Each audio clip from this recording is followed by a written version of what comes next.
tardes, amigos de la radio El Mirador del Gallo, en la cresta del dial 107.9 Santiago de Chile, con su programa Historias Rinconianas, con Catalina Choff y Manuel Venegas.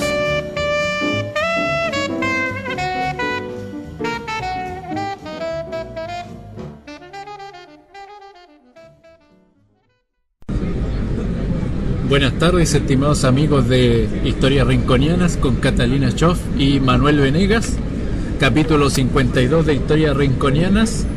Hoy nuevamente desde Espacio M, a unos metros de Plaza de Armas de Santiago de Chile. Capítulo especial de la ufología, el expediente OVNI, que ha sido de los platillos voladores y de los encuentros del tercer tipo casi 70 años después de que el incidente de Roswell popularizara el fenómeno OVNI. Aún no ha aparecido ni una prueba fidedigna de que existan. En 1947 se anunció que oficiales estadounidenses habían hallado los restos de una nave alienígena estrellada en Nuevo México cerca de Roswell. Y así inicia nuestro capítulo 52 con Catalina Choff y Manuel Venegas, y por supuesto todos los días lunes desde Radio El Mirador del Gallo 107.9 FM. Y eso, así empieza el programa de hoy, Catalina. Bueno, expediente OVNI. La historia de la ovnología en realidad es bastante más antigua. Uno que se dedica a la recopilación, sí, esto sería de material, la parte moderna ya. Claro, uno que se dedica a la recopilación de material histórico, estudia leyendas, hace comparaciones, etcétera, etcétera, se da cuenta de que siempre ha estado este fenómeno aparentemente en el aire, pero recién en los últimos años nosotros le hemos prestado la atención que ocupa a nuestros días, porque tenemos la tecnología para poder captar estos fenómenos. Tenemos videograbadoras, tenemos sensores, tenemos una serie instrumental que antes no se poseían y uno tenía que confiar en lo que pintaban algunos maestros y también dejarnos llevar por la imaginación, porque hay cuadros que los autores le ponían mucho de su cosecha y hay otros que eran fidedignos a la historia, pero siempre pasa por la mano de una persona. Sí. En cambio la fotografía o el video es lo que se está viendo y punto. Por eso que toma tanta relevancia el tema OVNI en la actualidad versus lo que pasaba antes de Cristo, inclusive después de Cristo hasta inicio de la Edad Moderna, ya, mitad de la Edad Moderna, por ahí, en que esto eran cosas que observaban por miedo a que la iglesia te castigara, o se hacía alguna alusión en alguna obra tanto pictórica como literata, pero que quedaba a la interpretación de cada uno según su credo y según su cultura, y a veces no pasaba de ser más que un cuento, un mito, una leyenda más dentro de todos los que hay desparramados en la tierra. Entonces dice, en el enigma de los ovnis, versión ya moderna, como les decíamos, la existencia de los objetos volantes no identificados es un hecho que no ofrece duda. Los han visto fotografiados y filmados astronautas, pilotos de aviación, policías, astrónomos, amas de casa, meteorólogos, granjeros, etcétera. La gran incógnita que subsiste desde que en 1947 se acuñó la denominación de platillos volantes o platillos voladores es ¿qué son y de dónde proceden? Se han expuesto todo tipo de explicaciones para justificar las observaciones en todo el mundo sobre estos discos, sus formas ovales o esféricas y otros objetos aéreos de diseños insólitos. Se han explicado como formaciones desusadas de nubes, globos de fuego, meteoritos, globos meteorológicos, ilusiones ópticas, alucinaciones o simples aparatos creados por chiflados en busca de publicidad. Pero no todos los casos que se tienen de los que se tiene conocimiento pueden justificarse de esta forma.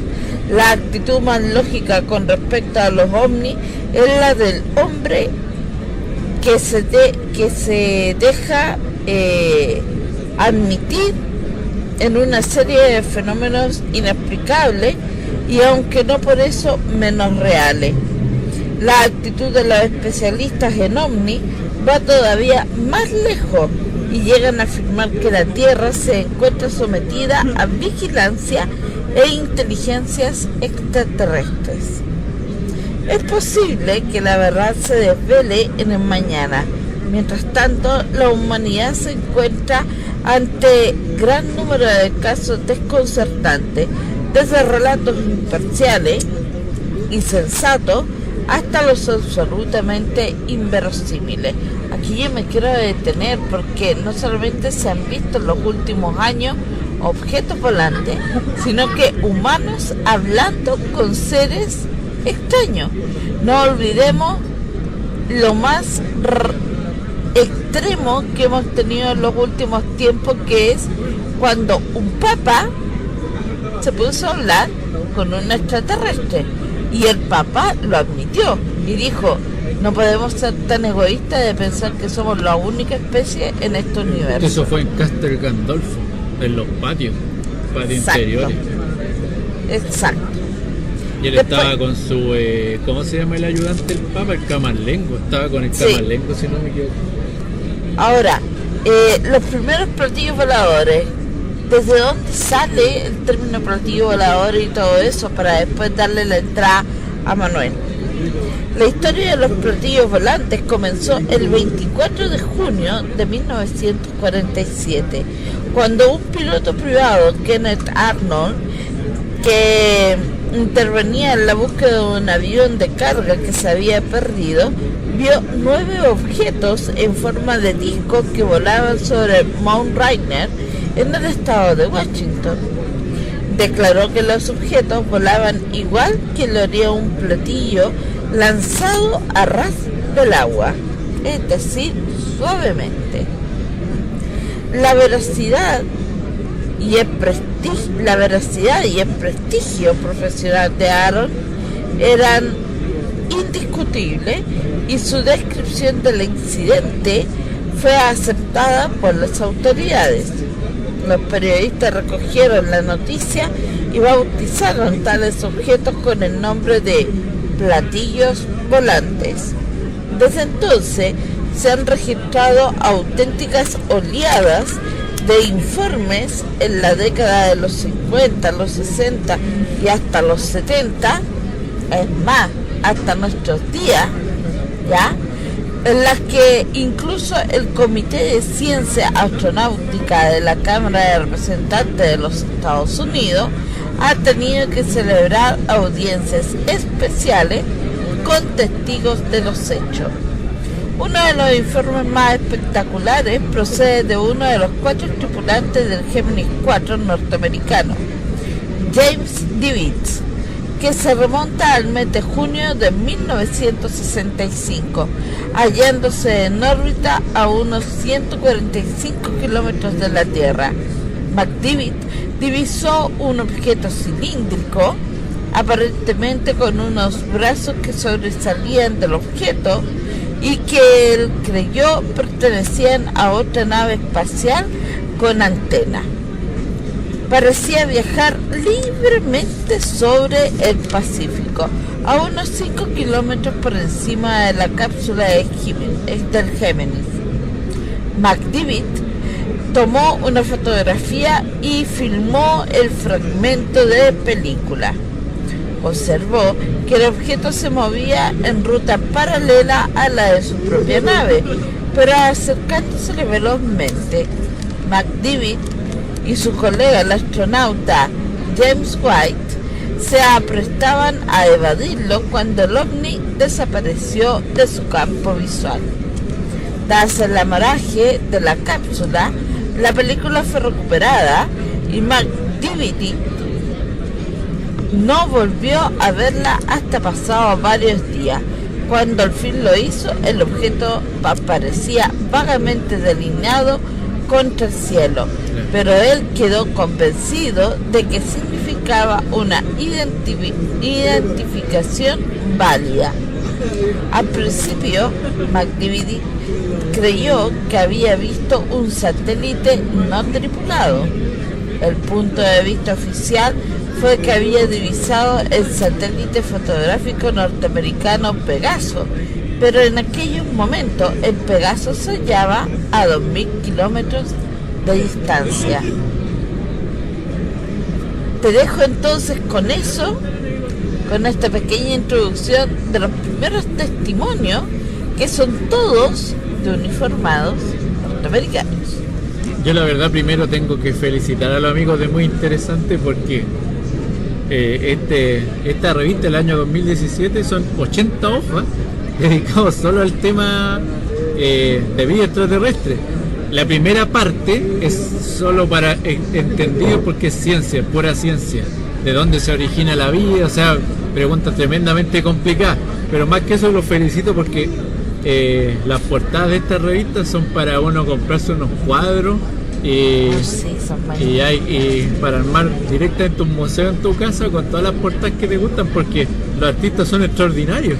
Bueno, tanto así que mira, el mismo la portada del reportaje Expediente OVNI es hermosa. O sea, imagínate ahí o con mira qué lindo para dormir ahí con los extraterrestres. Por si no te diste por ejemplo, cuenta, los contactados súper bien hechos. Por si no te diste cuenta, la foto de fondo del afiche de nuestra segunda pertenece a Muy Interesante, ¿no? Si me di cuenta. Sí. Ojalá no les cobren derecho. No les cobren derecho por pero eso. La tomamos de ahí, es un astronauta para los amigos que nos están escuchando. La Rico Patrimonial Chileno está instaurando una costumbre de volver a las tertulias. Claro. Pero no las tertulias literarias, porque yo acostumbraba a salir de la pega y pasaba al Instituto Chileno Español, que está en Providencia, al Centro Cultural Chileno Español, y iba a las tertulias de lecturas como por ejemplo El Quijote de la Mancha, larguísimo. Oye, era una maratón de 2-3 días donde te servían un cafecito, un vinito, 24 horas seguidas, y la gente se iba turnando en la medida que iba llegando, ¿ya? Pero son tertulias literarias en donde uno lee, después dan una pausa, analizan lo que han leído y después continúan leyendo el libro, ya, y te regalan muchas veces algunas personas le regalan un libro y las otras tienen que comprarlo, pero estaban esas tertulias y dije, pucha, pero sí, en la romántica de nuestro Santiago de Chile, por allá por los años 20, se hacían tertulias donde se hablaban de cosas no solamente eran más filosóficas, político-filosóficas, ¿ya? En donde se juntaban los más eruditos y la gente con plata, que a veces no eran muy eruditos, ¿ya? Pero hablaban de temas más profundos. Yo quiero volver a eso con Patrimonial Chileno, y es por eso que estamos sacando estamos retomando la costumbre que tenía el chileno de aquellos años, a las tertulias con temas misceláneos. Así que muy atentos ahí al fanpage de Rincón Patrimonial Chileno, porque ya el 4 de septiembre vamos a tener una tertulia bastante interesante sobre las conspiraciones y las élites. Entonces, la ufología Expediente OVNI, que ha sido de los platillos voladores y de los encuentros del tercer tipo, casi 70 años después de que el incidente de Roswell popularizara el fenómeno OVNI. Aún no ha aparecido ni una prueba fidedigna de que existan. En 1947 se anunció que oficiales estadounidenses habían hallado los restos de una nave alienígena estrellada en Nuevo México cerca de Roswell. Y hoy se sabe que las piezas recuperadas pertenecían a un globo del proyecto de espionaje Mogul, impulsado por Estados Unidos. Y el Roswell Daily Record decía en su portada: RAF Captured Flying Saucer or Rush in Roswell Region. O sea, en un rancho de Roswell se encontraron restos de una nave alienígena. Yo hubiese comprado ese diario de inmediato, Catalina, de inmediato, no me lo pierdo. El piloto Kenneth Arnold observó en 1947 unas formas semejantes a platillos mientras volaba. Su caso llevó a los medios a interesantes investigaciones. Y luego, el mismo año, se hace una foto del bombardero IB-49 de Estados Unidos en pruebas en 1947. Su aspecto recuerda el de los platillos descritos por Kenneth Arnold. De hecho, es casi igual. ¿Por qué igual? Porque él lo que pintaba era una estructura igual, pero se asemeja más a un ¿cómo se llama esto? A una media luna. Pero más que una media luna, un boomerang. Eso es lo que hizo él, pero con una punta en medio. Yeah. Pero fíjate bien, Catalina, ¿hay alguna diferencia entre la pintura fantasiosa y el avión del mismo año? No. No hay casi ninguna. Casi ninguna. Lo único que él lo afinó. El otro, claro. Es fino el dibujo de acuerdo al otro. Y durante los años 50, George Adamski afirmó haber fotografiado naves venusianas, pero luego se prueba que fue todo un montaje. ¿Por qué? Porque estos farolitos son los mismos que uno ve en los barrios antiguos de Santiago, que algunos quedan, otros los venden en el Persa Bio Bio, que tienen esas las pantallas en los sábados. Claro, y esas ventanitas que tiene ahí. Mira, fíjate que tiene hasta la cosita para colgarlo, para agarrar ahí del... Algunos ufólogos mantienen que la formación conocida como círculos de las cosechas contienen mensajes cifrados de origen extraterrestre. En 1961, Barney y Betty Hill aseguran que una nave los secuestró mientras conducían hacia Portmont. Fue el primer caso famoso de una supuesta abducción. Oye, a eso sumémosle acá otros casos más. Dice, pero extraordinarios que parezcan, hay que prestar gran consideración a tales informes. Como observadores perfectamente entrenados, es improbable que los astronautas se entreguen a la especulación o a la fantasía. El capitán Ed Mitchell, sexto hombre que caminó sobre la luna, declaró en una conferencia de prensa en el año 1974, abre comillas, todos nosotros sabemos que los ovnis son auténticos. La pregunta es, ¿de dónde vienen? Cierra comillas. Un total de 26 astronautas hasta la década del 90 han informado haber divisado ovnis mientras se hallaban en órbita. La primera vez fue en 1962 y entre los relatos posteriores figuran los realizados por los tripulantes de los Skylabs, es decir, laboratorios especiales 1, 2 y 3 de la NASA, que han tomado en serio el fenómeno y han asignado una palabra en clave, bogey, es decir, duende, para describir a los ovnis.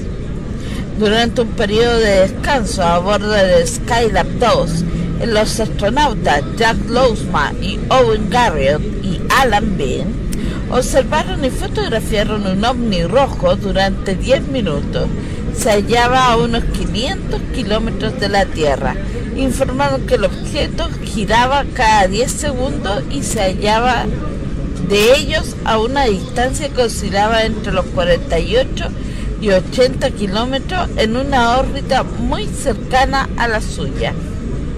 En una declaración hecha en 1968 ante el Comité de Ciencia y Astronáutica de la Cámara de Representantes de los Estados Unidos, el profesor James E. McDonald, físico de la Universidad de Arizona, dijo: "Mi opinión actual, basada en 2 años de estudios detallados, es que los ovnis probablemente son ingenios extraterrestres ocupados en algo que podría definirse de manera provisional como vigilancia". El 24 de abril de 1964, en Socorro, estado de Nuevo México, se informó la observación de un visitante. La policía de tráfico Loney Zamora abandonó la persecución de un conductor que circulaba a gran velocidad para, en su lugar, dirigirse a un ovni, cuando vio que éste se aproximaba con intención de aterrizar a unos 2 kilómetros de distancia. Zamora informó que fuera de la ciudad halló un óvalo metálico brillante con la forma de un coche volcado. De pie junto al mismo habían 2 figuras humanoides de la estatura aproximada de niños de 10 años. Mientras llamaba a la comisaría para informar del hecho, las figuras retrocedieron entrando al objeto y este despegó.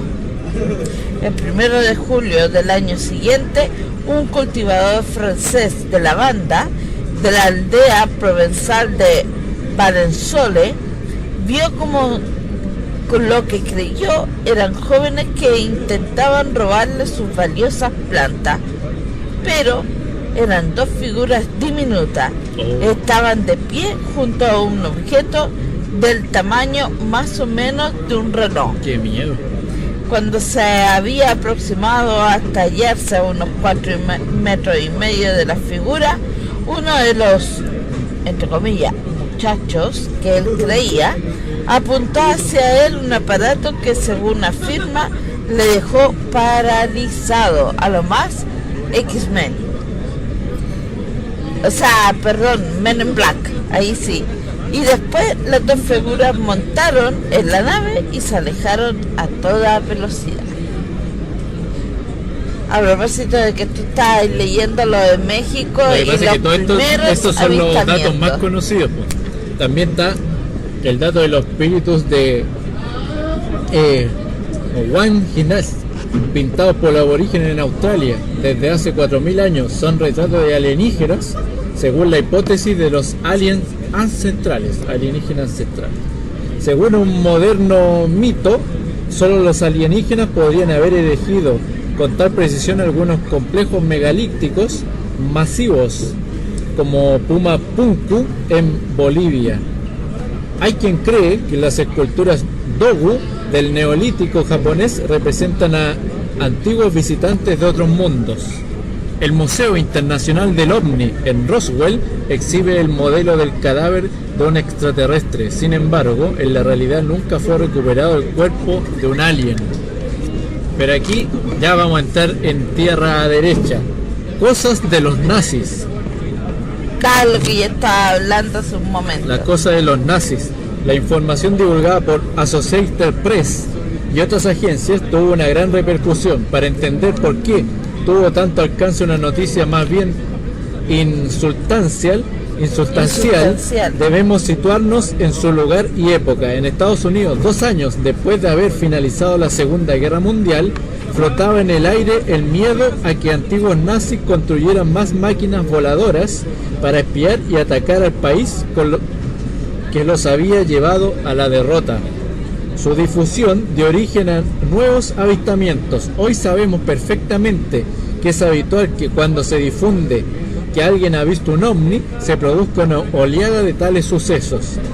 Este hecho quedó claro en el estudio que realizaron durante los años 1967 y 1972 en la Universidad Complutense de Madrid, Carmen Tamayo, David G. López y Miguel Almirola, Vicente Olmos y el autor del presente artículo, Félix Ares, que titularon Bases para una modelación teórica del fenómeno OVNI. Sin embargo, en 1947 esto se ignoraba y tantos platillos volantes llamaron la atención del gobierno de Estados Unidos. Decidieron estudiarlo al temer que se tratara de una amenaza para la seguridad nacional. El programa de investigación que pusieron en marcha se llamó Proyecto Zinc.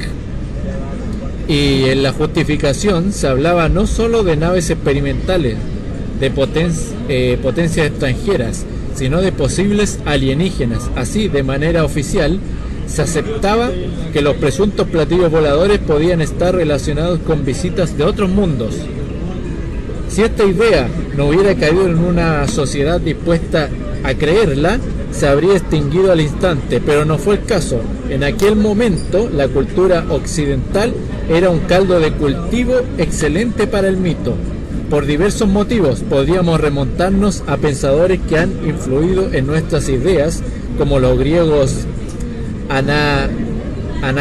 Anaxágoras o Metrodoro de Quíos, el sirio Luciano de Samosata o, ya en la Edad Media, Giordano Bruno, quemado en la hoguera por pensar que había muchos mundos habitados, pero no llevaría demasiado lejos. Nos centraremos en antecedentes mucho más cercanos.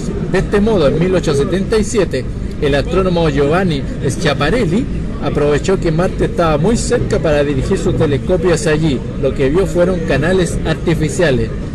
Y yo le hago una pregunta, porque Catalina sabe en dónde se ubica el busto de Giordano Bruno en Santiago. Esa es una rareza. Sí, en las principales ciudades del mundo, no es que esté en cualquier parte del mundo. En las principales ciudades del mundo, y eso incluye Santiago, Chile, claro, está incluido, hay un busto o una estatua de este hombre, Giordano Bruno, que para algunos es protestante, para otros gnóstico, pero sin duda estudió cosas que para la época en la que él vivió habría sido lo correcto, era considerarlo un adelantado, pero se le consideraba un hereje y su vida terminó en muy mal término. El busto de Giordano Bruno, si usted lo quiere conocer, ¿dónde está? Es donde está la estación Metro Irarrázaval, ya frente a las casas de facturas del arquitecto nacional polaco, chileno-polaco, Luciano Kluczewski. Ahí va a encontrar usted el busto de Giordano Bruno. Y a todo esto hay una de las sociedades gnósticas que hay en Chile, si no me mal recuerdo, la de Samael Aumbeor, también le hacen un cierto homenaje en algunas de sus sesiones. Así es. Nos invaden. El italiano concluyó que tan grandes canales solo los podían haber construido los marcianos. De repente, Marte estaba habitado. Poco después, en 1898, el famoso escritor Orson Welles escribió la novela La Guerra de los Mundos, que vamos a hacer un especial de cine de ciencia ficción extraterrestre, que ese programa queda pendiente, en la cual los marcianos nos invaden. La obra tuvo gran éxito y la ciencia ficción se llenó de extraterrestres. Podríamos pensar que esa literatura marginal apenas tenía repercusión social. Sin embargo, Orson Welles vino a demostrarnos lo contrario. En 1938, junto con la compañía teatral Mercury, escenificó la obra de Welles en la radio. Entonces no había televisión. Para hacerlo más real, la emitieron como si fuera un noticiario. Y cundió el pánico. Los habitantes de Nueva Jersey huyeron en masa y hubo infinidad de accidentes. Si la gente se lo creyó, es que no era algo absurdo, algo fuera de lo posible. Les afectó porque estaban dentro de su cosmovisión. Por lo tanto, vemos que en 1938, 9 años antes del caso Arnold, el pueblo ya estaba dispuesto a creer en invasiones de otros mundos. Yo tuve creo que fueron 2 clases de lo que fue la Guerra de los Mundos de Orson Welles por este tema del programa radial que hicieron, en donde quedó la tendalada, porque ellos dijeron que en la plaza de armas estaban bajando los extraterrestres con nave y todo. Entonces la gente empezó a arrancar por todos lados, los autos chocaban, otros se arrancaban en bicicleta. De hecho, sí, la primera parte del Día de la Independencia le hacen un homenaje a Orson Welles, sí, cuando empiezan a todos a arrancar el cachado, empiezan a arrancar en bicicleta, otros empiezan a llamar a su mamá, empiezan a golpear la puerta y nos vamos de acá, y salen con lo que echan a la mochila, al bolso, lo que encuentran, ¿no? Bueno, tiene que ver con este programa radial del conocido Orson Welles, que cuántos libros son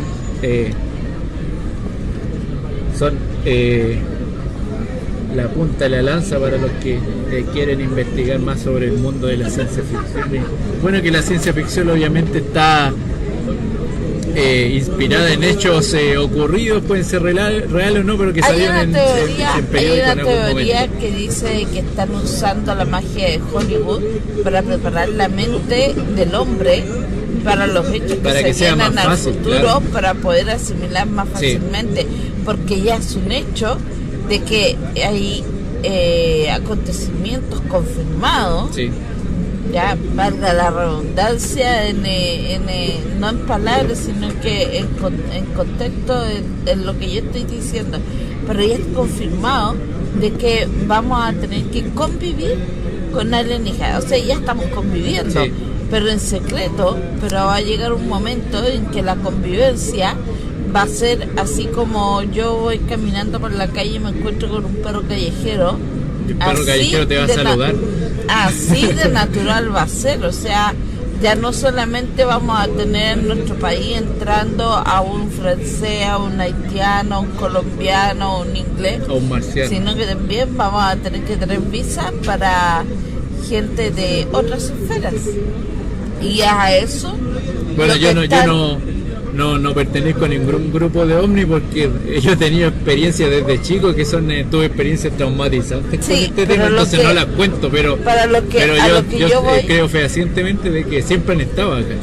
O sea, siempre han estado, pero ocultos, pero van a dejar, claro, de estar ocultos. Claro. Entonces, es por eso que yo creo en esa teoría de que están usando Hollywood para preparar la mente de las personas para que acepten esta nueva realidad. Uh-huh.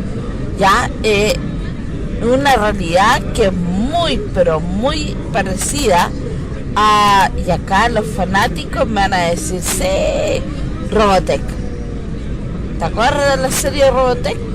Que los humanos vivían junto con pero los marcianos. Pero a mí me gusta más Capitán Futuro, es buena esa Capitán Futuro.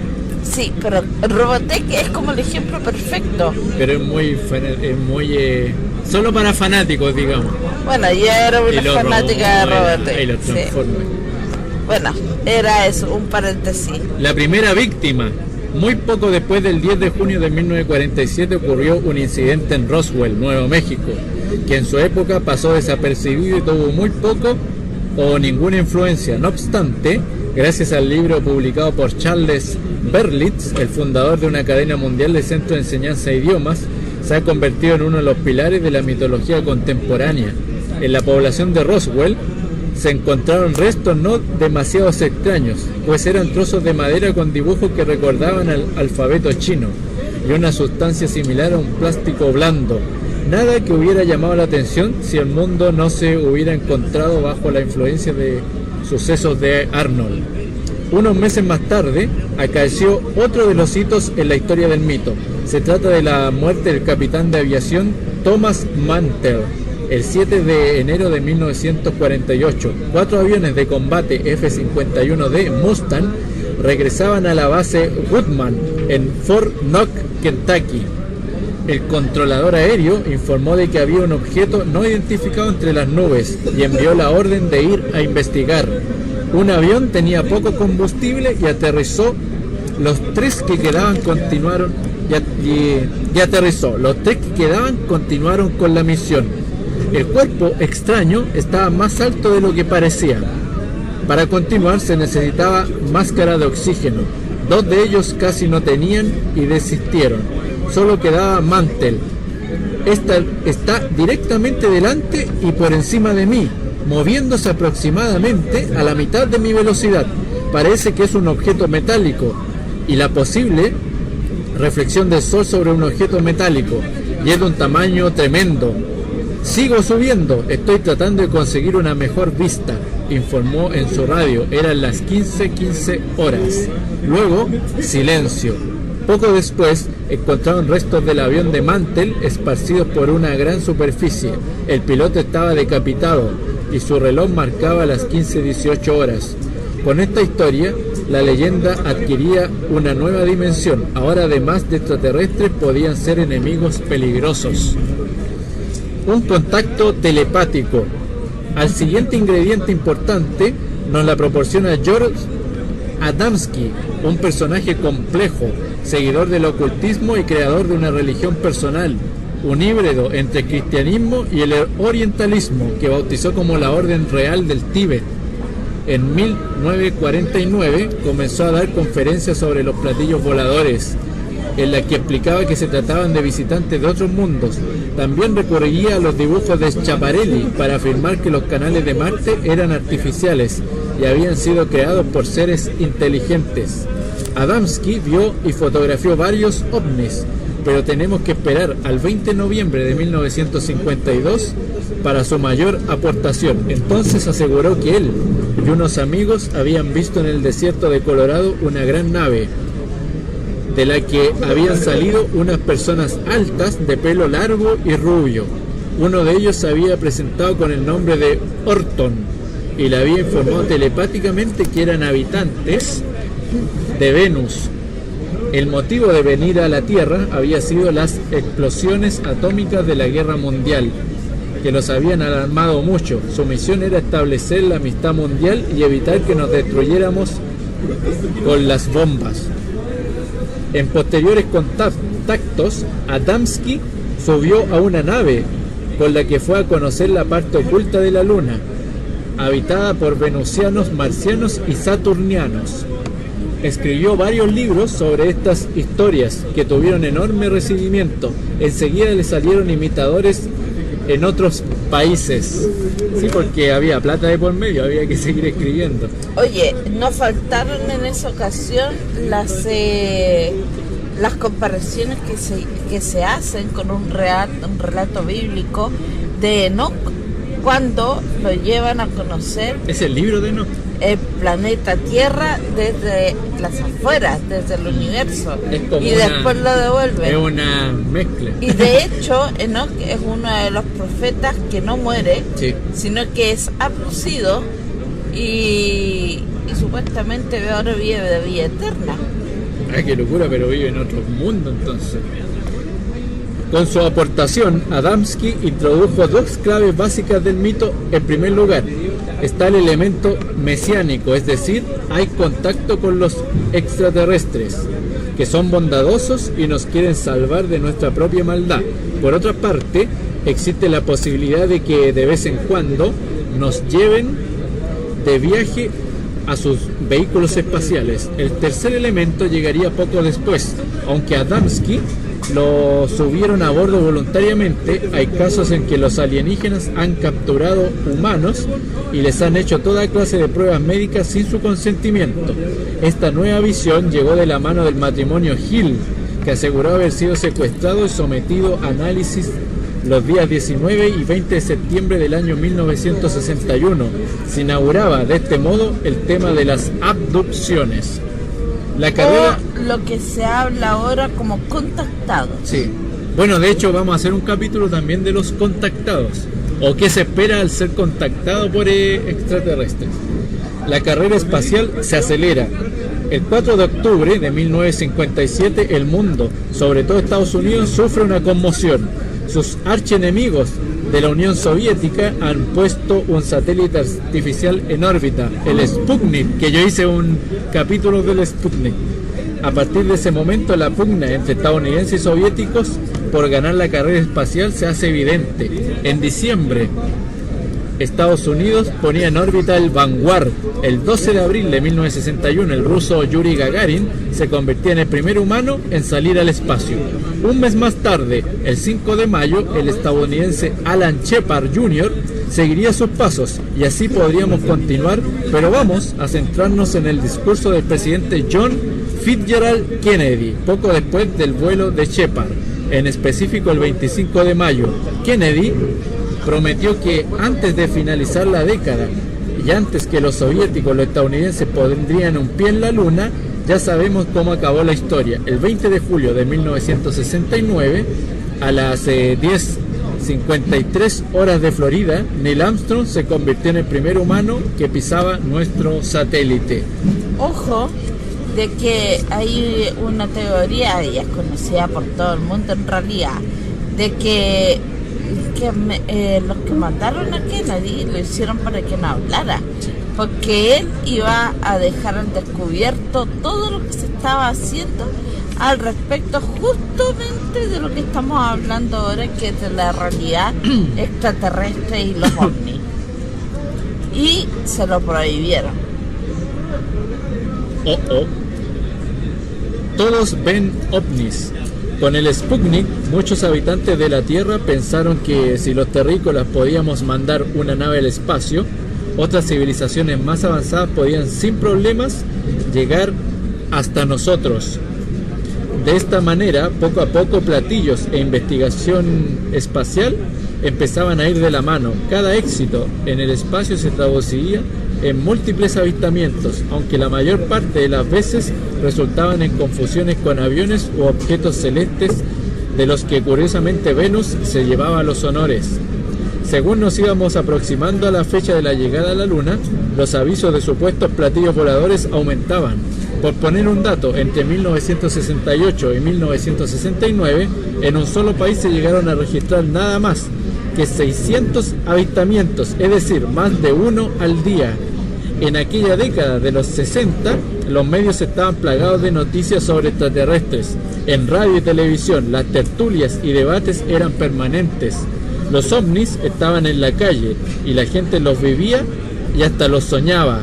También se celebraron varios congresos nacionales sobre el fenómeno, en los que, en el afán de dar voz a todas las opiniones, en los debates participaban los mismos personajes mesiánicos que investigadores serios. El astrofísico y experto en informática de origen francés, Jacques Vallée, tanto platillo volador como ovni, le aparecieron términos ridículos y empezó a usar el de fenómeno ovni, mucho más aséptico. Vallée participó en el primer mapa informático de Marte y colaboró en el desarrollo de ARPANET, una internet primitiva creada por petición del Departamento de Defensa estadounidense como medio de comunicación entre las diferentes instituciones académicas y estatales. En sus libros intenta hacer ciencia, realmente no lo consigue y llega a la conclusión de que los objetos voladores no identificados provienen de otros puntos de la galaxia. Demuéstrame que existen. Y es que la investigación del fenómeno hay dos tendencias contrapuestas: los mesiánicos y aquellos que quieren hacer un estudio serio. Pero hacer ciencia es un proceso complejo, tiene sus reglas, y una de las más importantes es que no se puede investigar algo no demostrable, es decir, que ni siquiera está identificado.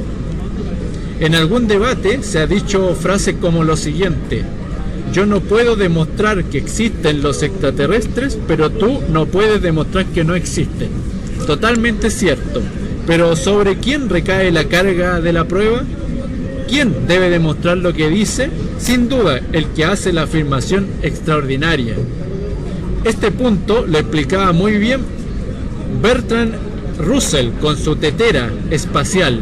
El filósofo decía que entre la Tierra y Marte había una tetera en órbita, tan pequeña que no podía ser detectada por los telescopios. Debe ser él quien demuestre que existe la tetera, o debe ser los demás los que demuestren que no existe. La respuesta parece obvia. Un cuento zigzagueante. El otro problema con que nos encontramos es más sutil. El concepto ovni extraterrestre es omnipotente, pues lo puede explicar todo, una cosa y su contraria. Por ejemplo, en algunos casos de avistamiento se ha dicho que los platillos iban a velocidades más altas que la de los aviones convencionales y que eran capaces de cambiar de rumbo de manera instantánea, o sea, avanzar hacia adelante y de inmediato ir en sentido contrario. Debido a la inercia, no hay ninguna máquina física que pueda hacer eso. Debe haber un cierto tiempo para disminuir la velocidad y más para acelerar en otro sentido. Si de verdad un aparato hiciera algo así y hubiera seres vivos dentro de él, morirían aplastados por la inercia. Sin embargo, ¿qué contestan los creyentes en esa imposibilidad? Eso es verdad que nuestra ciencia, pero los alienígenas tienen una tecnología superior capaz de controlar esos efectos. Eso lo explica todo. De repente, sin darse cuenta, han convertido a su explicación de fenómenos en algo irrefutable. Por desgracia, la hipótesis que se explican en sí misma, como es Dios, no son científicas, sino una cuestión de fe. Esto hace que nos veamos obligados a considerar el tema que nos ocupa como una creencia mítica sin fundamento. En 1968, Stanley Kubrick estrenó 2011, Una Odisea en el Espacio. Fue una película rompedora. Las imágenes del espacio eran realistas, el sonido envolvente, era fantástico. Yo tengo que hacer una aclaración. A mí no me gustó esa película y nunca me ha gustado.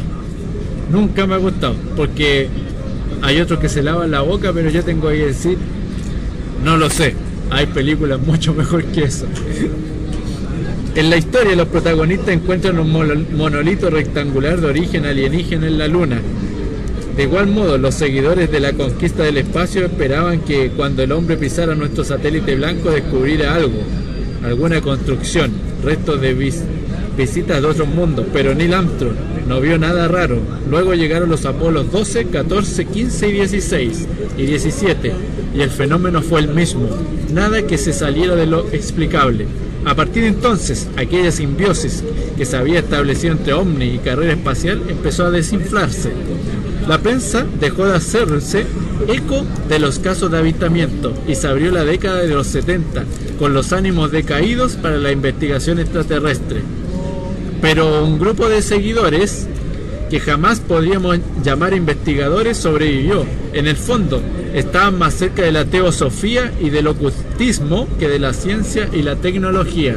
Bueno, y de ahí viene un personaje muy conocido por Catalina, uno de los teosóficos conocidos que existe en Santiago, ¿no es cierto, Catalina? Y él explica todo a través de la ciencia teosófica. Bueno, yo no voy a hablar de eso, pero sí tengo algo que acotar. Tú estabas hablando que en la década de los 70 empezó a disminuir. Bueno, ya aparecieron los ufólogos, claro, como tal. Pero resulta de que empezó a disminuir para la prensa. Claro. Sin embargo, para los uniformados seguía siendo un tema relevante. El libro que yo tengo es todo en base a archivos de uniformados. Y dice así, de los que quedaban en shock. Dice, tal relato se consideró solo como una observación más hasta que un entrevistador enseñó al cultivador de la banda una fotografía. El hombre se aterrorizó hasta el punto de manifestar síntomas de un fuerte shock. Era la foto de un modelo de ovni construido gracias a la descripción detallada proporcionada por Zamora 15 meses antes en Nuevo México. El 11 de octubre de 1973, dos trabajadores de los astilleros que se hallan pescando en Pascagoula, estado de Mississippi, según afirman, fueron llevados al borde de un ovni en forma ovalada, donde los examinaron tres seres de piel plateada y sin ojos. Charles Hickson, que entonces tenía 42 años, y Calvin Parker, de 19 años, declararon que los seres los retuvieron unos 20 minutos, los fotografiaron y después los devolvieron al muelle. Parker dijo que se desmayó cuando vio por primera vez a los seres humanoides. Cada uno de ellos tenía una hendidura en lugar de boca y 3 protuberancias puntiagudas en vez de nariz y los ojos. Su vehículo descendió del cielo y planeó unos metros sobre el río Pascagoula. Tras su experiencia, los 2 hombres fueron entrevistados por el Dr. J. Allen Hynek, astrónomo encargado de investigar el tema ovni para las fuerzas aéreas norteamericanas. Más tarde, el Dr. James Harder de la Universidad de California nos interrogó para hipnotizarlo. ¿Y qué pasó ahí? Dice,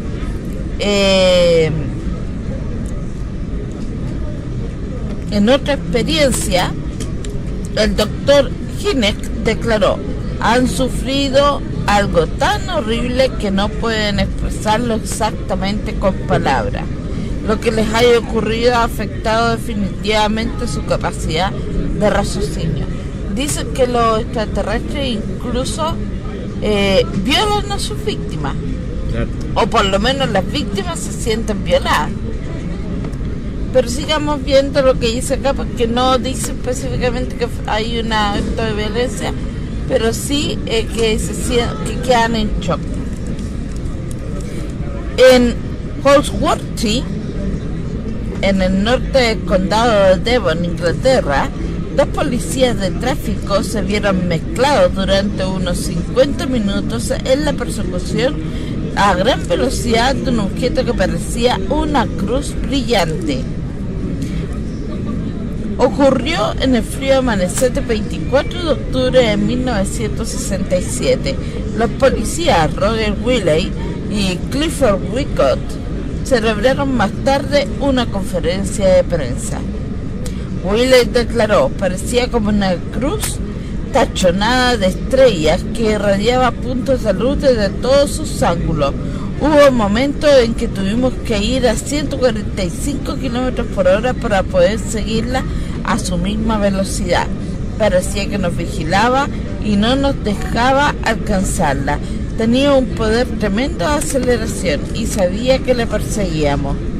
El Ministerio de Defensa informó que el objeto misterioso era un gigantesco avión cisterna de propulsión a chorro perteneciente a la USAF en misión de reabastecimiento de combustible. Sin embargo, pronto se demostró que a aquel momento no volaba ningún avión cisterna. Parece que los ovnis sienten atracción por la región occidental de Inglaterra. La aldea de Warminster, en el condado de Wiltshire, es el centro mundial de la observación de ovnis. Desde mediados de los años 60 se han registrado millones de informes en tal sentido. Y siempre, ¿quiénes estaban para registrar eso? Militares. Por eso te digo, llega la década del 70, empieza a disminuir la cosa, pero para la prensa. Pero los uniformados seguían al tanto, porque esto iba claramente en su vida, y hasta el día de hoy en que nos hemos encontrado, según algunos informes conspiranoicos por ahí, de extraterrestres que han asimilado la forma humana para convivir con nosotros sin que nos demos cuenta. Pero se supone que en unos años más ellos van a dejar de usar estos disfraces y se van a andar paseando tal cual como son. O sea, la misma realidad que nosotros vemos en películas como La Guerra de las Galaxias, por ejemplo. Vamos a terminar este capítulo 52 de Historias Rinconianas. Nos puede seguir todos los días lunes desde las 15 horas por Radio El Mirador del Gallo, 107.9 FM. Historias rinconianas, mitos y leyendas de Chile y el mundo. Son varios los capítulos que tenemos que revisar sobre vida extraterrestre como tal, y uno que va a ser más misceláneo como las películas que de ciencia ficción. Entonces esto termina así, y bueno, síganos por las redes sociales, por Instagram, por Facebook, síganos por Twitter, síganos por iVoox y síganos por YouTube. Estamos en todas partes. Estamos haciendo una invasión extraterrestre terrícola. Entonces, síganos como Rincón Patrimonial Chileno, o usted puede buscar el nombre Catalina Schoff, SCHOPF, y también le va a salir Rincón Patrimonial Chileno. Los guías que te llevan a conocer el Santiago oculto, enigmático, criminal, paranormal, mitos y leyendas. Durante la década del 1960 había surgido una literatura marginal que hablaba de la influencia de seres de otros planetas en nuestra historia. Nos habrían dado la sabiduría para cultivar los cereales y para erigir las pirámides de Egipto o los moai de la isla de Pascua. El adalid de este movimiento fue el francés Robert Charrock, quien desde 1963 hasta 1977 publicó 8 ensayos donde definía y consolidaba la teoría de los antiguos astronautas. En los años 70, figuras anodinas con ideas sin pizca de sentido que repetían lo que ya dijo Charrock, como es el caso del escritor suizo Erich von Däniken, vendieron decenas de millones de ejemplares. Y Catalina conoce esos libros porque los tiene en su biblioteca personal. En el baúl de los recuerdos, a partir de la década de 1980, el mito quedó constituido. Los objetos voladores no identificados ya no son noticia. Quienes creen en ellos son considerados ejemplares raros. No obstante, los platillos y sus integrantes han logrado posicionarse en el imaginario popular. Sabemos que los marcianos son pequeños y de ojos rasgados, que hay un área 51 donde se guardan restos de extraterrestres, que su tecnología es superior a la nuestra. Casi nadie lo cree del todo, pero también es cierto que casi nadie lo rechaza del todo. Se ha quedado como una especie de leyenda urbana que nunca muere. Eso sí, los medios han dejado de tratar el tema. Tan solo queda algún programa marginal que resulta curioso, en otros casos divertidos, y que poca gente se toma en serio. De los viejos grupos que intentaban investigar científicamente el fenómeno, ha quedado documentado como, en menos de 70 años, hemos asistido al nacimiento de un mito casi religioso, a su consolidación y a su conversión en leyenda urbana. Además, por primera vez en la historia de la humanidad, se trata de una fantasía universal que atañe a países de todo el mundo y de la que tenemos todos los datos históricos. Nos presenta, por lo tanto, una oportunidad única para estudiar y entender cómo se desarrollan los mitos. Y así termina nuestro capítulo 52 de Historias Rinconianas desde el antiguo Mercurio, con la ufología, el expediente OVNI, que ha sido de los platillos voladores y de los encuentros del tercer tipo, casi 70 años después de que el incidente de Roswell popularizara el fenómeno OVNI. Aún no ha aparecido ni una prueba fidedigna de que existan, por Félix Ares, de una revista que viene del año 2017, del especial documento Marte, que todo se trata especialmente de quiénes serían los marcianos o si hay vida especial en Marte. Y nos vemos con Historia Rinconiana en capítulo 53.